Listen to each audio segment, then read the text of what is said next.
Capítulo 13. Levando o cordeiro para dentro de casa. Falai a toda a congregação de Israel, dizendo: aos 10 deste mês, tome cada um para si um cordeiro, segundo as casas dos pais, um cordeiro para cada casa, e o guardareis até o 14º dia desse mês. Êxodo 12, versículos 3 e 6. O propósito de levar o cordeiro para dentro da casa 5 dias antes do sacrifício era para examiná-lo cuidadosamente para ver se não tinha nenhum defeito. Esta era uma profecia de que Jesus, o verdadeiro Cordeiro da Páscoa, iria entrar em Jerusalém 5 dias antes de sua crucificação. Ele fez isso cumprindo perfeitamente a palavra. Enquanto ele estava entrando na cidade, os cordeiros do ritual da Páscoa estavam sendo levados para dentro das casas.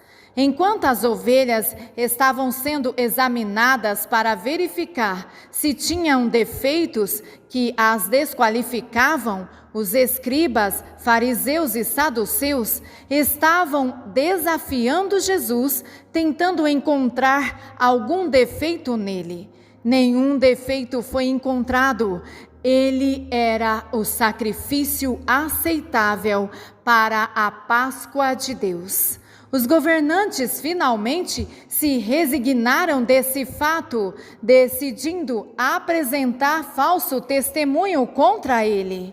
Em João 19, versículo 42, notamos que Jesus foi assassinado no dia judaico da preparação.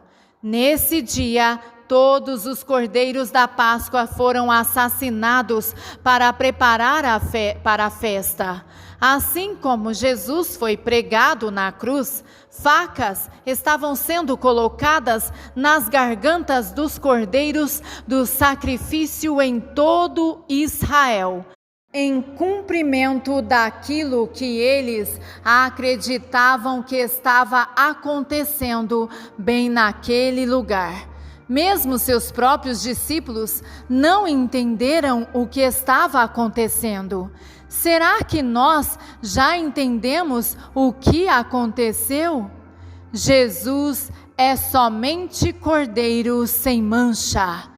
Nós podemos até saber isso em nossas mentes, mas será que já cremos em nossos corações? Como é então que ainda julgamos nossa habilidade de sermos aceitos pelo Pai por estarmos agindo bem, ao invés da única maneira pela qual nos tornamos aceitáveis a Ele, pelo sangue de seu Filho? Nossa habilidade de irmos corajosamente diante do trono da sua graça nunca deve ser medida pelo fato de quão bom ou mal temos sido, mas pelo sangue de Jesus. E qualquer outro motivo é uma afronta para aquela cruz. Se estivermos sendo obedientes para nos tornarmos aceitáveis, nós somos uma afronta para a cruz, que é a única que ganhou a nossa aprovação por parte de Deus. O verdadeiro ministério não vem para ganhar a aprovação de Deus, mas ele vem de uma posição de já ter sua aprovação por causa do Cordeiro. Nós somos obedientes porque fomos comprados por um preço e não mais pertencemos a nós mesmos, mas a Ele que nos comprou com sua própria vida. Nós o amamos porque Ele nos amou primeiro. Nós hoje trabalhamos porque nós o amamos por causa do preço que Ele pagou para ganhar nossa aceitação. E nós desejamos vê-lo receber a recompensa pelo seu sacrifício. Há uma diferença entre buscar agradar a Deus porque o amamos e queremos alegrá-lo e tentar agradá-lo para ser aceito. O primeiro é a adoração, o último ainda é a busca pessoal por justiça própria. Nossa falha em entender este aspecto da Páscoa pode ser uma resposta da razão pela qual tem havido uma natureza superficial nas conversões modernas. Na maioria das vezes, os evangelistas confessam que menos de 20% daqueles que fazem uma decisão em suas cruzadas prosseguem andando com o Senhor. Poderia ser que está faltando algo no evangelho que pregamos? Será que, ao invés de tentar alcançar essas decisões precipitadas, serviríamos melhor os homens se, como Israel, os encorajássemos a levar o cordeiro para dentro de suas casas por alguns dias antes que eles abraçassem o sacrifício? Não seriam as decisões mais reais se os homens fossem encorajados a primeiro examinar Jesus meticulosamente para que eles pudessem ver por eles mesmos que não há defeito nele? Há momentos em que a pessoa está pronta para tomar uma decisão de nascer de novo imediatamente.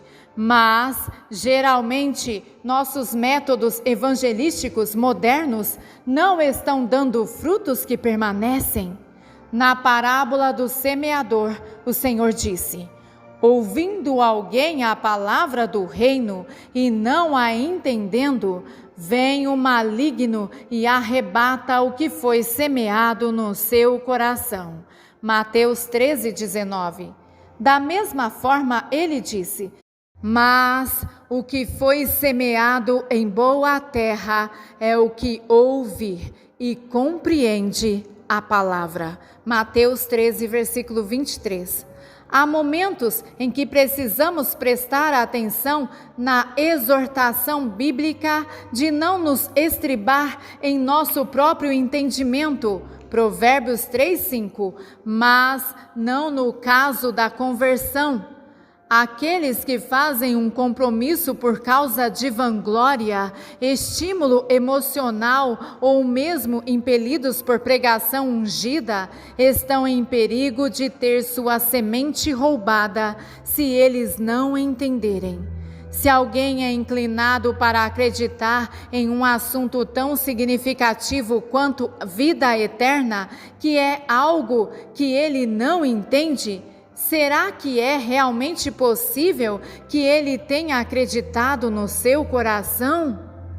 Tão preciosas como são a redenção, salvação e os propósitos de Deus, alguém que realmente creu no seu coração será impelido a fincar suas raízes tão profundamente quanto possível nestes assuntos.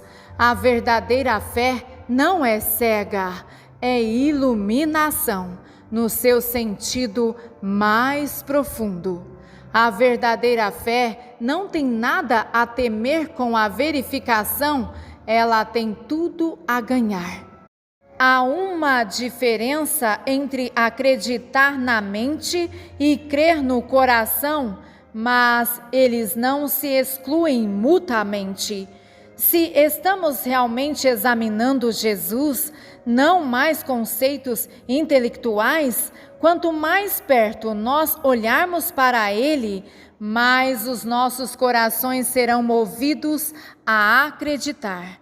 Mesmo Napoleão, após ler o Evangelho de João, afirmou que se Jesus não fosse o Filho de Deus, então o que escreveu aquele Evangelho era. Subtítulo: quem você diz que ele é?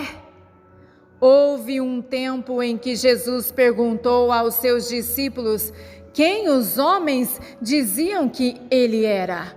Eles responderam: Uns dizem João Batista, outros Elias e outros Jeremias ou algum dos profetas. Mateus 16:14. Quando ele os desafiou com a questão: mas vós, quem dizeis que eu sou? Mateus 16:15. Se eles fossem verdadeiros discípulos, não podiam estar seguindo Jesus por causa do que os outros diziam que ele era. O mesmo é verdadeiro conosco. Não é o nosso pastor ou o nosso autor favorito, professor ou teleevangelista que diz quem ele é. Mais cedo ou mais tarde, aquele dedo vai ser apontado diretamente sobre você. Quem você diz que o Filho do Homem é? Não podemos ser convertidos a Jesus de uma outra pessoa. Ele deve ser o nosso Jesus. Quando Pedro respondeu à pergunta do Senhor que ele era o Cristo, Filho de Deus, o Senhor replicou: Bem-aventurado és, Simão Barjonas, porque não foi carne nem sangue que tu revelaram, mas meu Pai, que estás nos céus. Mateus 16, versículo 17. Pedro, obviamente, não estava movido pelo que os outros pensavam de Jesus. Ele estava aberto para receber sua própria revelação. Quando estamos abertos para receber nossa própria revelação do Pai, assim como Pedro, estamos construindo sobre a rocha e as portas do inferno não podem prevalecer contra nós. Um papagaio pode aprender a dizer e a fazer as coisas certas, mas isso nunca estará no seu coração. Se nosso entendimento é simplesmente a imitação do outro, então não é um verdadeiro entendimento, não está em nossos corações e nunca suportará o teste que certamente vem sobre toda a semente que é plantada. Isso não pretende ser um ataque a nenhum método evangelístico particular. Como Paulo, deveríamos nos regozijar que Jesus está sendo pregado mesmo se os resultados não são perfeitos. Mesmo se 20% são convertidos, ainda há muitos que não teriam sido alcançados se estes homens não estivessem lá fora trabalhando. Mas a sabedoria do padrão bíblico faria com que aqueles que iriam participar do sacrifício da Páscoa examinassem o cordeiro meticulosamente antes de fazê-lo. Não iríamos perder nenhuma conversão verdadeira por fazer isso. Talvez até ganharíamos muitas. Aleluia! Glória seja dada ao nome santo do Senhor. Amém. You are Alpha and